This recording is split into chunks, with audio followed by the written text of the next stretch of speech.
The helicopter blades chopped through the desert air as Navy SEAL Team 7 approached the remote compound in Afghanistan.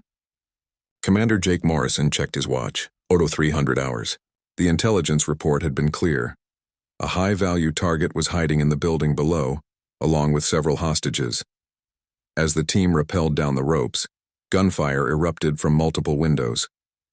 The SEALs moved with practiced precision, clearing rooms one by one. Morrison heard his radio crackle with updates from his men as they systematically worked through the structure. Room clear. Moving to second floor. Contact eliminated. But then Petty Officer First Class Danny Rodriguez's voice cut through the chatter with urgency. Commander, you need to see this. We've got a wounded female in the basement. Morrison made his way down the concrete steps, his weapon ready. The basement was dark except for a single flickering bulb.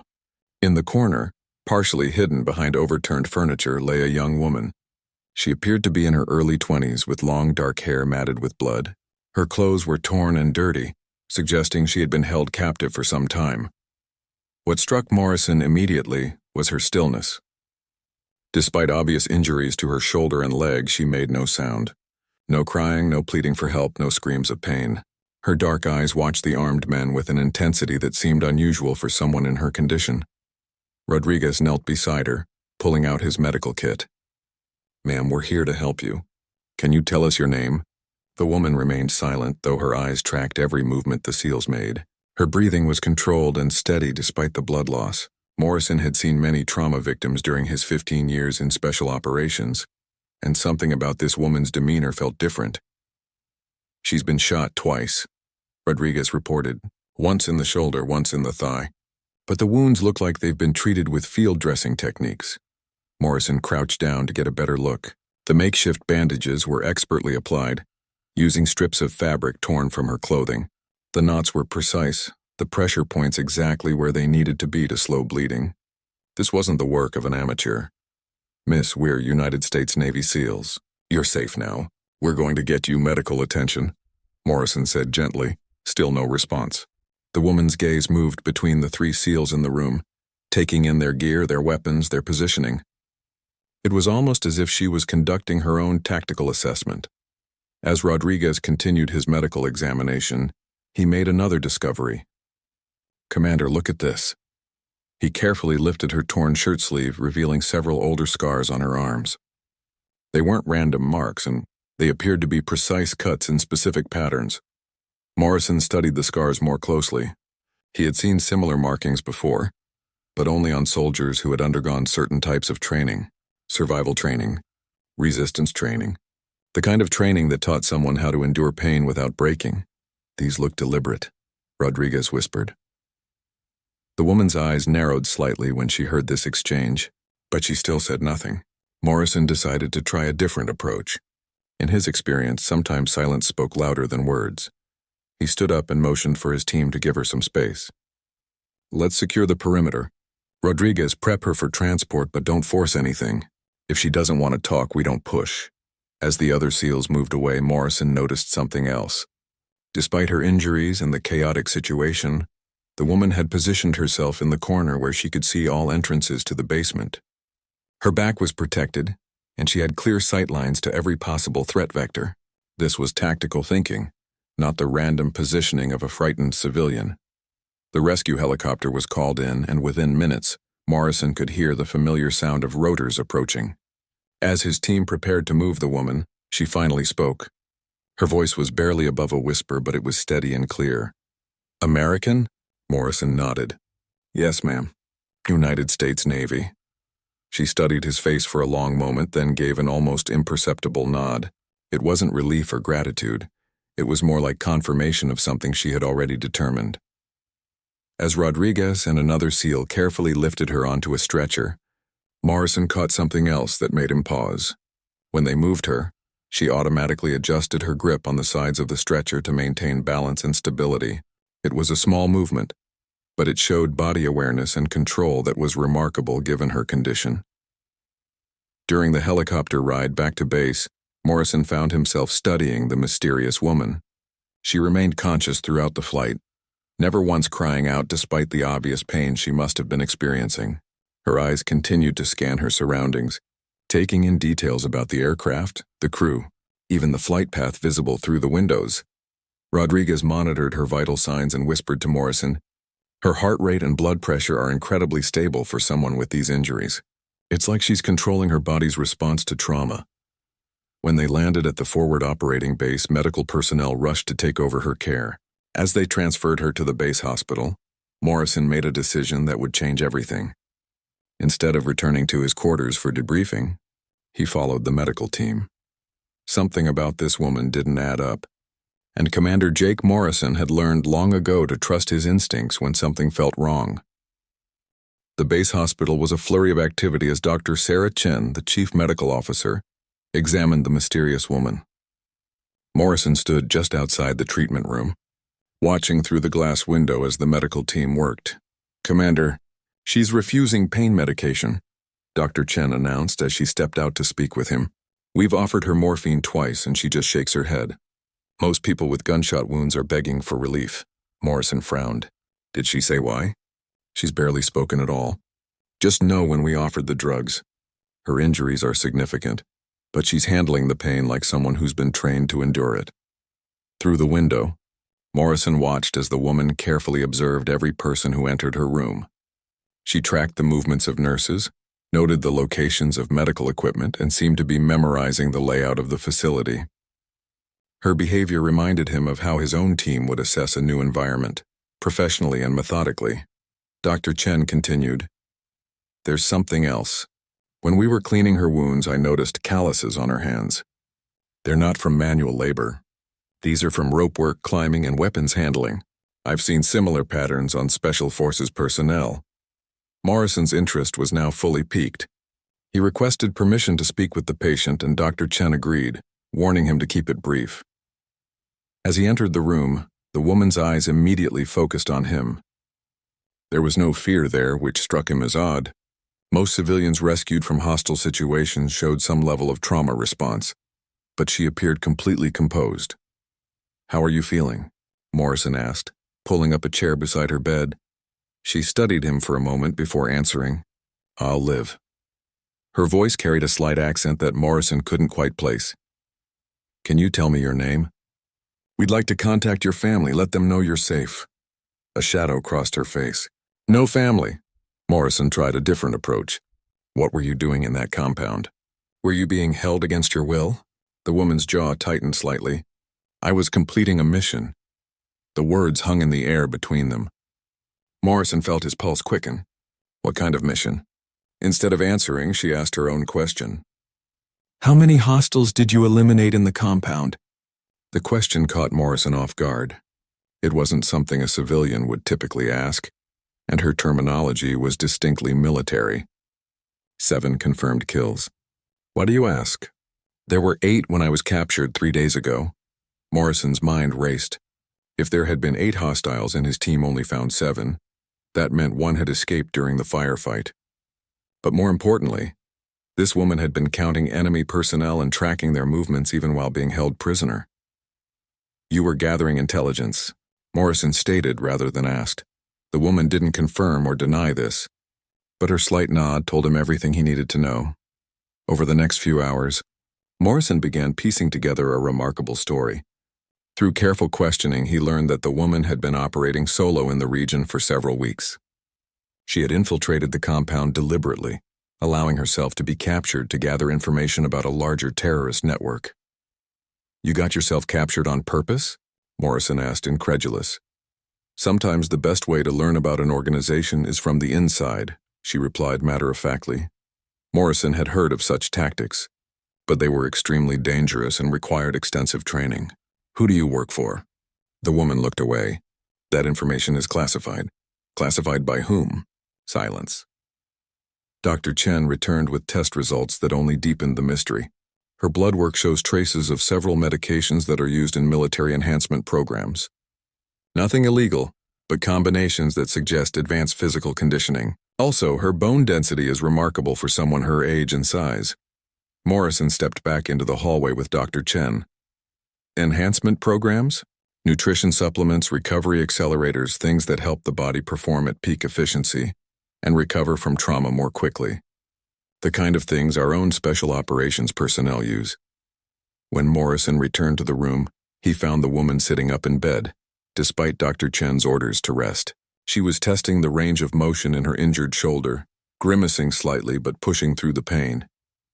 "You should be lying down," Morrison said. "I've been lying down for 3 days. I need to maintain muscle function." Morrison pulled his chair closer. "Look, I don't know who you are or who you work for, but it's clear you're not a civilian. My team and I are trained to recognize certain things, and everything about you screams special operations."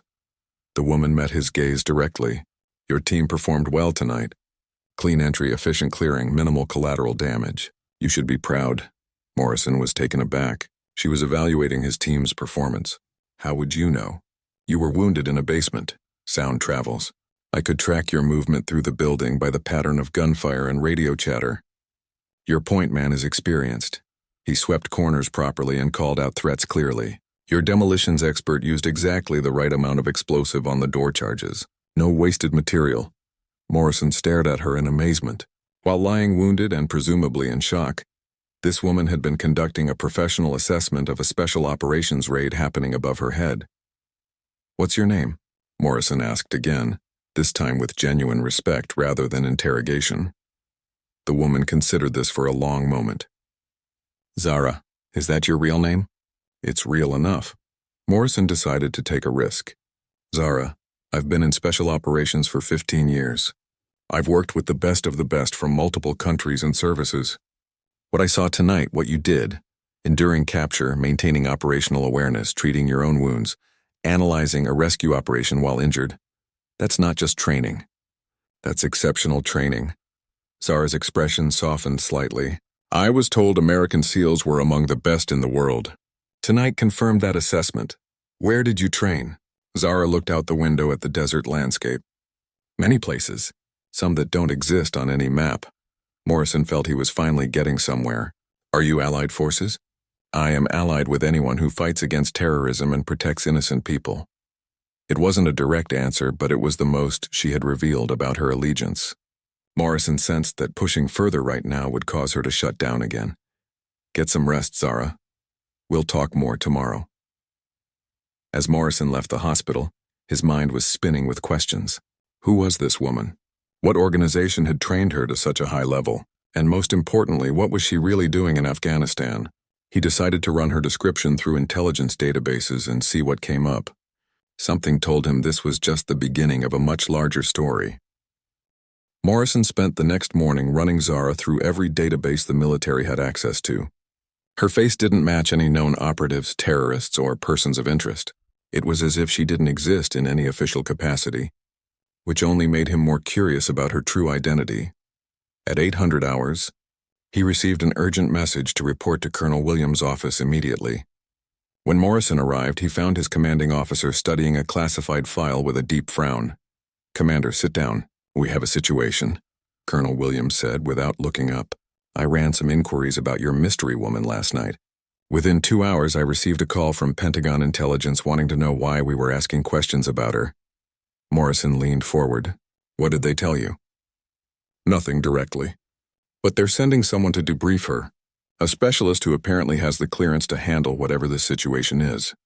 Sir, with respect, this woman was found in a hostile compound. Shouldn't we be the ones conducting the debrief?" Colonel Williams finally looked up from the file. "Normally, yes. But apparently this falls under a different jurisdiction. Someone very high up the chain of command is taking a personal interest in this case." Before Morrison could respond, his radio crackled. It was Dr. Chen calling from the hospital. "Commander, you need to get over here immediately. Your patient is gone." Morrison and Colonel Williams rushed to the hospital to find the medical staff in chaos. Zara had vanished sometime during the night shift change, despite having security posted outside her room. "How is that possible?" Morrison demanded. "She had 2 gunshot wounds and was under guard." Dr. Chen looked embarrassed. "The guards checked on her at 0200 hours and she was sleeping. When the day shift arrived at 600, the room was empty. No signs of struggle, no alarms triggered." Morrison examined the room carefully. The window was still locked from the inside. The door had been under constant surveillance and there were no other exits. Yet somehow an injured woman had disappeared without a trace. "Commander, look at this." Petty Officer Rodriguez called from near the bed. He was pointing to the medical equipment. The IV line was removed professionally. No tearing, no blood. Someone with medical training did this. Morrison noticed something else. The hospital gown was folded neatly on the bed, along with the bandages that had covered her wounds. But there was no sign of fresh bleeding, which should have been impossible given the severity of her injuries. Dr. Chen, how long would it take for those wounds to heal enough for her to move around safely? With proper medical care and rest? At least 2 weeks for the shoulder, maybe 3 for the leg wound. What she had were serious injuries. Colonel Williams was studying the folded gown, unless she had access to some very advanced medical treatment. As they were discussing possibilities, a new voice interrupted from the doorway. She didn't need advanced medical treatment. She has advanced training. Everyone turned to see a woman in civilian clothes standing in the entrance. She was tall, athletic, with short blonde hair and the bearing of someone accustomed to command. Her credentials identified her as Agent Sarah Mitchell from a government agency Morrison had never heard of. Agent Mitchell, I presume you're the specialist we were told about? Colonel Williams asked. I am. And I'm here to collect information about the operative you encountered last night. Morrison stepped forward. Operative? So you know who she is. Agent Mitchell's expression was carefully neutral. I know who she represents. What I need to understand is what she was doing in that compound and why her mission parameters changed. Mission parameters.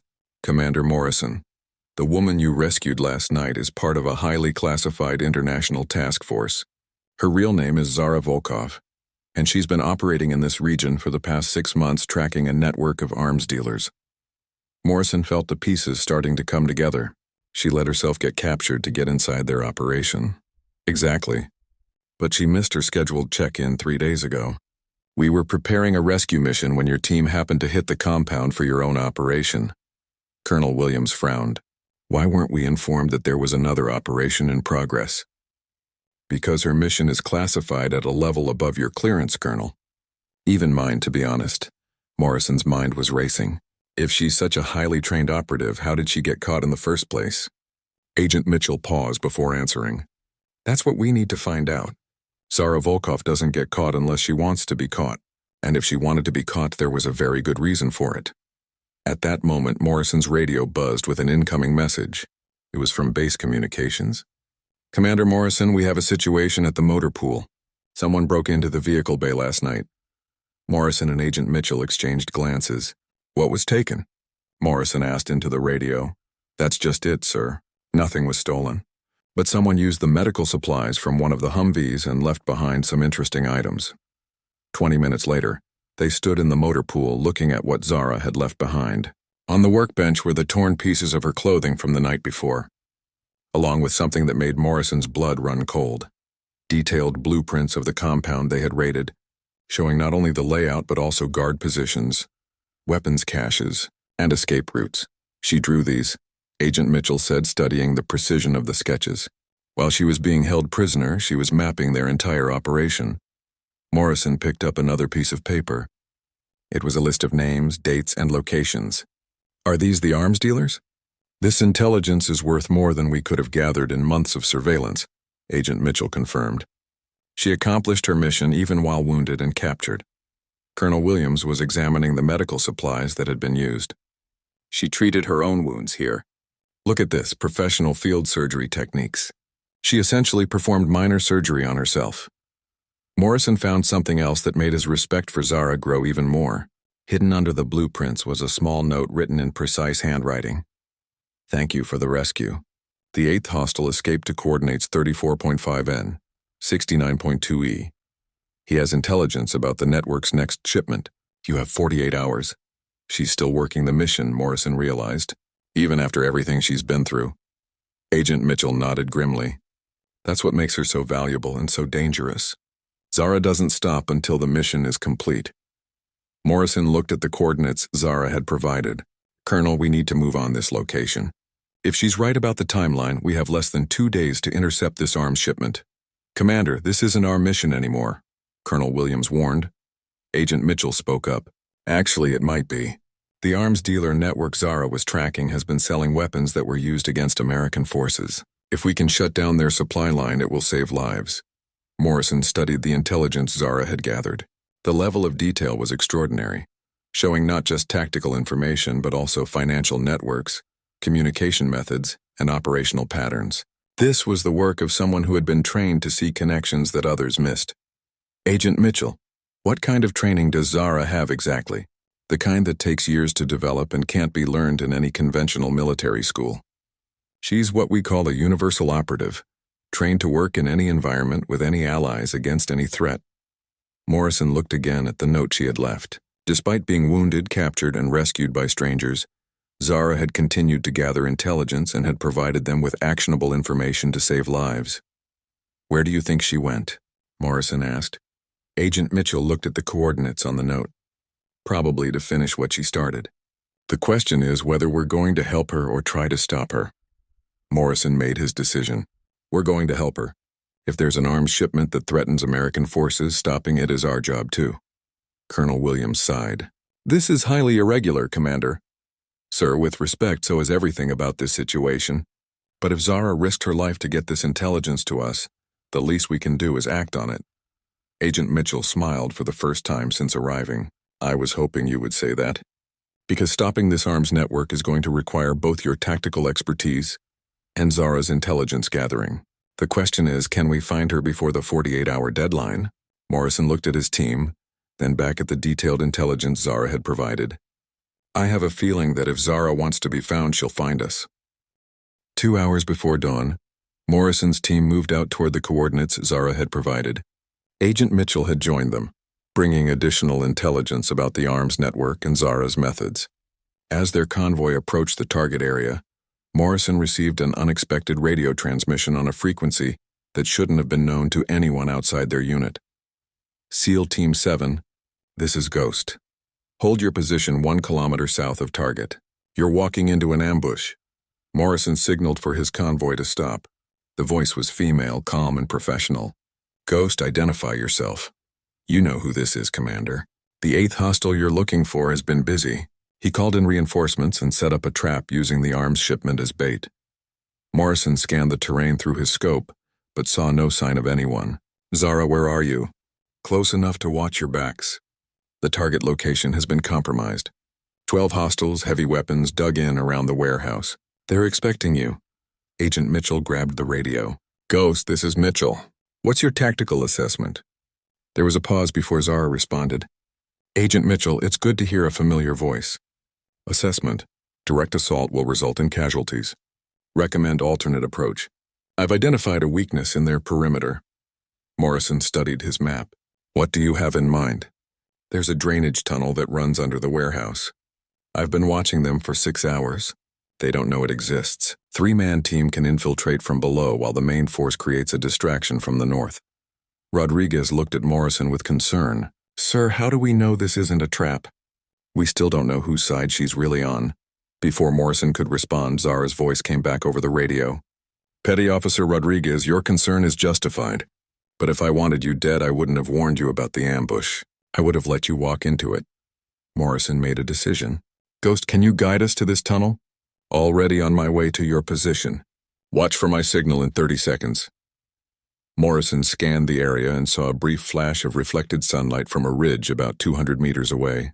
It was there for just an instant, a precise signal that told him exactly where to look. "I see you.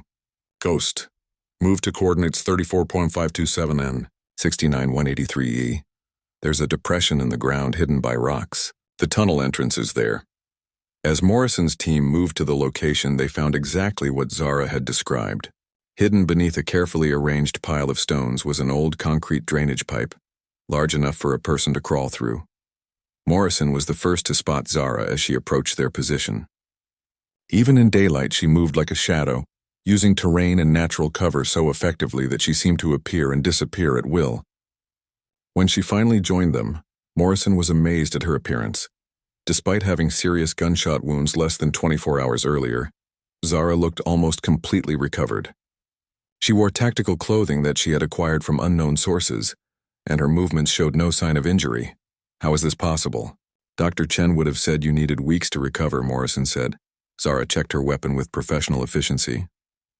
Advanced medical training includes accelerated recovery techniques, pain management, controlled movement, strategic use of adrenaline.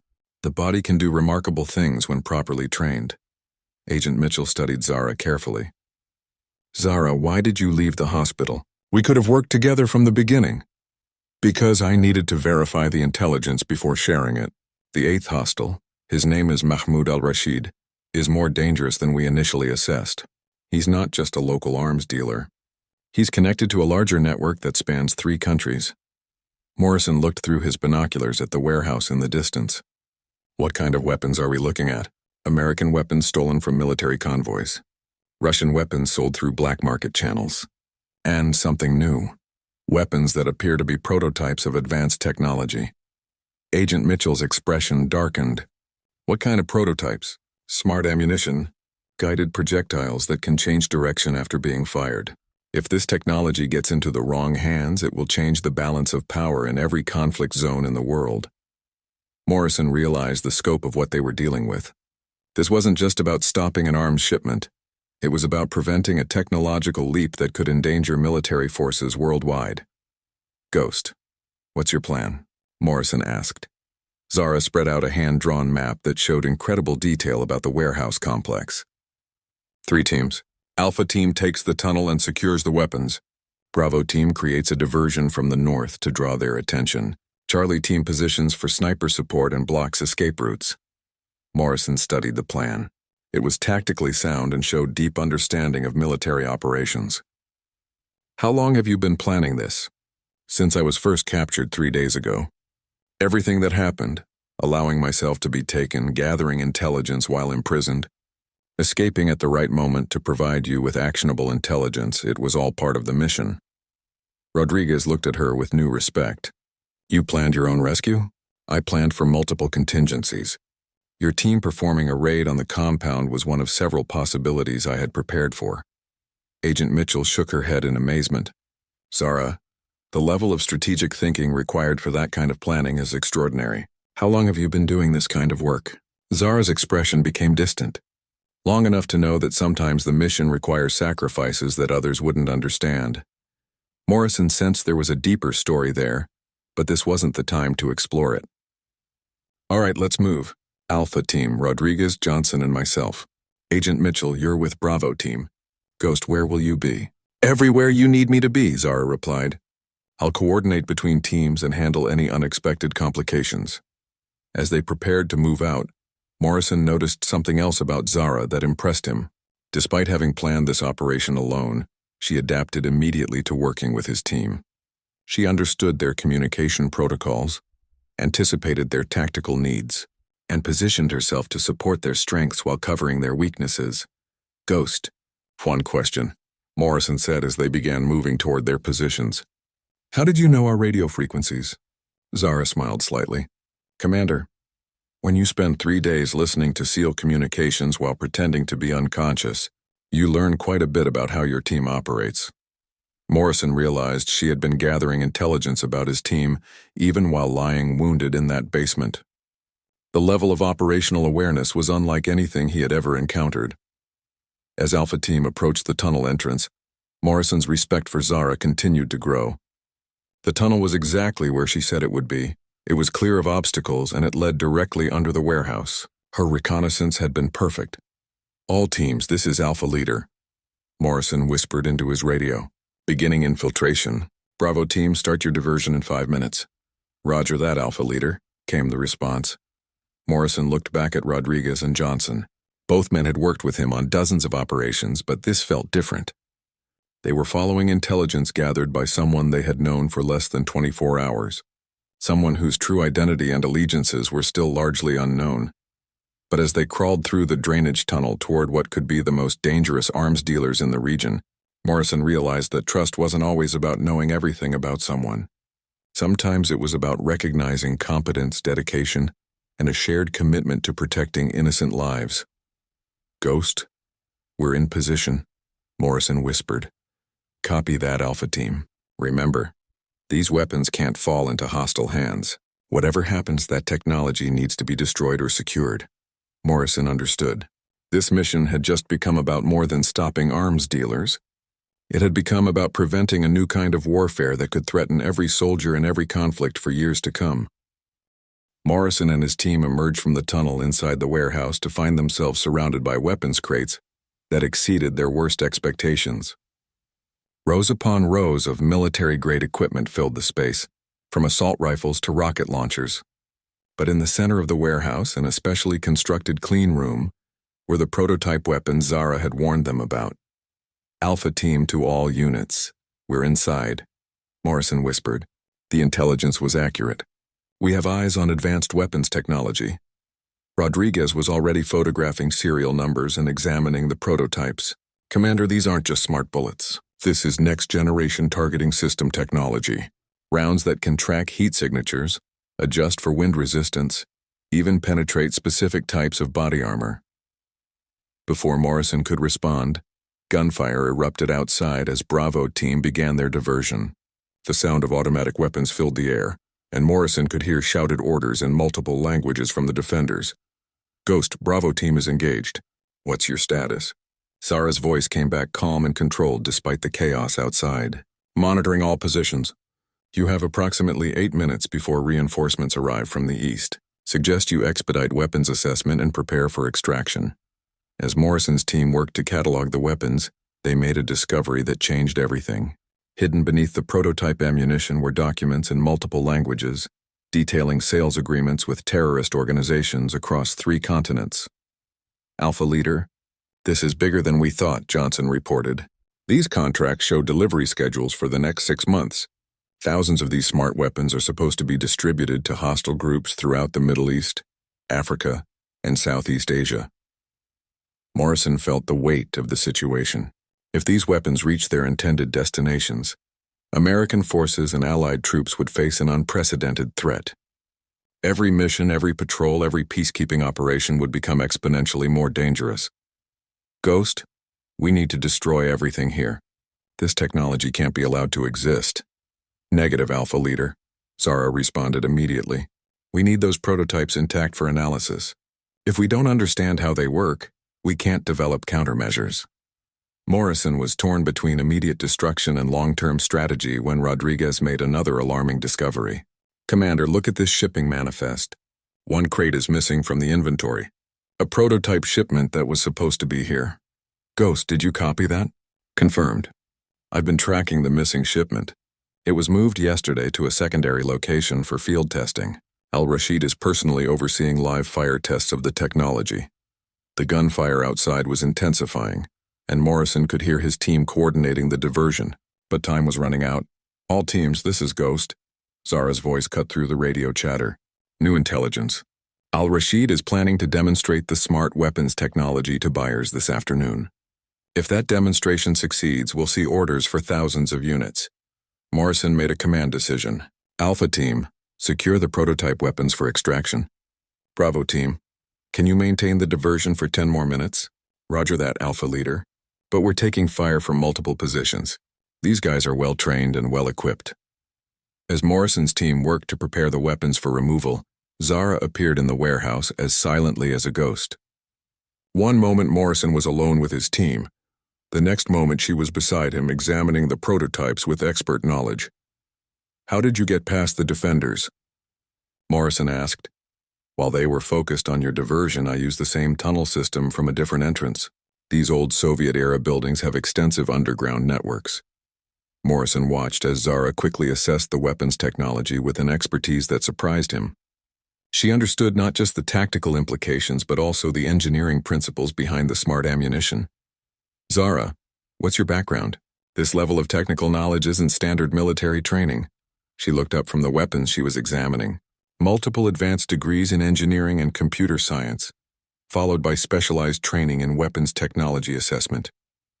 I was recruited specifically because I could understand both the tactical and technical aspects of advanced weapons systems." Rodriguez was monitoring communications when he picked up alarming chatter from the defenders outside. "Commander, they're calling in air support. We have approximately 3 minutes before an attack helicopter arrives." Morrison's mind raced through options. They needed to extract the prototype weapons, but they also couldn't allow the remaining arsenal to fall back into hostile hands, and now they had an attack helicopter incoming. "Ghost, do you have a solution for the helicopter?" Zara was already moving toward a specific weapons crate. Actually, I do. This warehouse contains surface-to-air missiles that were part of the arms deal. If we can get one operational, you know how to operate SAM systems? Among other things, she replied, already working to prepare the missile system. Johnson, I need you to help me with the targeting computer. Rodriguez, continue securing the prototypes. Morrison watched in amazement as Zara and Johnson worked together to prepare the missile system. Her knowledge of the equipment was comprehensive, and she directed Johnson with the precision of someone who had done this many times before. Alpha Team, helicopter inbound from the northeast, came the warning from Bravo Team. Copy that. Ghost, how much time do you need? 30 seconds, Zara replied, her fingers flying over the missile system's controls. Morrison could hear the helicopter's rotors growing louder. Through the warehouse windows, he could see the aircraft approaching, its weapon systems clearly visible. Missile ready, Zara announced. Johnson, on my mark, activate the launcher. Morrison, get your team away from the windows. The helicopter came into view, its pilot clearly confident that he was dealing with lightly armed ground forces. Morrison watched as Zara tracked the aircraft with professional calm, waiting for the optimal firing solution. Mark, Zara said quietly. The missile launch lit up the warehouse interior with brilliant flame as the surface-to-air weapon streaked toward its target. Morrison watched through the window as the helicopter pilot realized his danger and attempted evasive maneuvers, but it was too late. The missile found its mark and the aircraft disappeared in a ball of fire. Helicopter down, Zara reported matter-of-factly.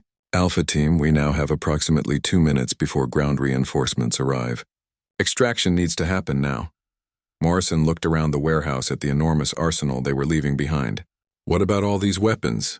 Zara was already placing explosive charges around the warehouse's support pillars. I came prepared for that contingency as well. These demolition charges will bring down the building and destroy everything we can't take with us. Where did you get demolition charges? I've been planning this operation for 3 days, Commander. I acquired everything we might need. As Morrison's team prepared to evacuate with the prototype weapons, he realized that Zara had anticipated every aspect of this mission. The tunnel routes, the defensive positions, the need for anti-aircraft capability, even the demolition of the remaining weapons. She had planned for all of it. Ghost, you've been planning to destroy this warehouse from the beginning. The mission was always to prevent these weapons from reaching terrorist organizations. Capturing prototypes for analysis was secondary, to ensuring the technology couldn't be used against Allied forces. Morrison understood that he had been working with someone whose strategic thinking operated on a level far beyond standard military planning. Zara hadn't just been gathering intelligence or stopping arms dealers. She had been conducting a complex operation designed to cripple an entire network while gathering the intelligence needed to prevent future threats. All teams, prepare for extraction in 60 seconds, Morrison ordered. Ghost, how long on those demolition charges? 5 minutes after we clear the area.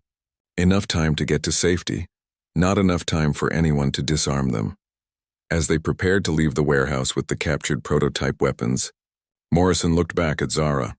Despite everything they had been through, he still felt like he barely knew her. But he had learned enough to understand that she represented a new kind of warfare, one where a single operative could change the outcome of conflicts through careful planning, technical expertise, and willingness to take extraordinary personal risks. Ghost, after this is over, we need to have a longer conversation about who you really are and what organization trained you to do all this. Zara shouldered her weapon and checked the detonation timer one final time. Commander, some conversations are worth having. Others are classified at levels that would surprise you. Morrison realized that even after everything he had witnessed, Zara Volkov remained as much of a mystery as when he had first found her lying wounded in that basement. 3 weeks later, Morrison sat in a classified briefing room at the Pentagon, still trying to process everything that had happened. The prototype weapons Zara had helped them secure had been analyzed by the military's top weapons experts, leading to the development of countermeasures that would protect American forces from similar technology in the future. Agent Mitchell entered the briefing room carrying a thick file marked with security classifications Morrison had never seen before. Commander, I promised you answers about Zara Volkov. What I'm about to tell you is classified at the highest levels. Morrison leaned forward as Mitchell opened the file, revealing photographs and documents that painted a picture of someone far more extraordinary than he had imagined. Zara Volkov was born in Belarus in 1995. Her parents were both engineers who worked on advanced weapons systems for the Soviet Union. When she was 12, her family was killed in a terrorist attack that was later linked to the same arms-dealing network we just disrupted. Morrison studied the childhood photographs of Zara. Even as a young girl, her eyes showed an intensity that suggested unusual focus and determination. She was recruited at age 16 by an international task force that doesn't officially exist, Mitchell continued. It's a joint operation funded by 12 different countries, designed to combat threats that cross national boundaries and exceed the capabilities of any single nation's military. What kind of training did she receive? Mitchell turned to another section of the file. Everything. Engineering degrees from 3 different universities, completed in 2 years through accelerated programs. Medical training equivalent to a military surgeon. Language fluency in 9 different languages. Advanced combat training from special forces instructors representing the best programs in the world. Morrison looked at training photographs that showed Zara mastering everything from advanced marksmanship to computer hacking to survival in extreme environments. How is this level of training possible? Because she's not just gifted, Commander. She's exceptional in ways that occur maybe once in a generation. Her psychological evaluations show cognitive abilities that are off the charts, combined with emotional resilience that allows her to function under stress that would break most people. Mitchell showed Morrison test results and performance evaluations that documented abilities that seemed almost superhuman. Perfect memory recall, physical capabilities enhanced through advanced training techniques, and problem-solving skills that allowed her to develop complex strategies in real time. The mission in Afghanistan wasn't her first, Mitchell explained. Over the past 6 years, Zara has prevented 17 major terrorist attacks, disrupted arms-dealing networks in 11 countries, and gathered intelligence that has saved literally thousands of lives. Morrison studied mission reports that read like something from a spy novel. Single-handed infiltrations of terrorist organizations, weeks-long survival missions in hostile territory, and operations that required her to maintain cover identities for months at a time. Why are you telling me this now? Mitchell's expression became serious. Because Zara Volkov officially died 3 days ago. Morrison felt a chill. What do you mean?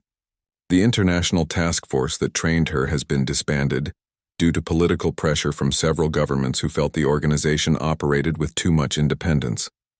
All records of operatives like Zara are being classified beyond access, and the operatives themselves are being reassigned to new identities.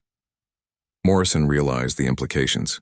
So the woman I worked with in Afghanistan no longer exists in any official capacity. Zara Volkov's service record has been sealed, her identity retired, and she has been given a new life with a completely different background.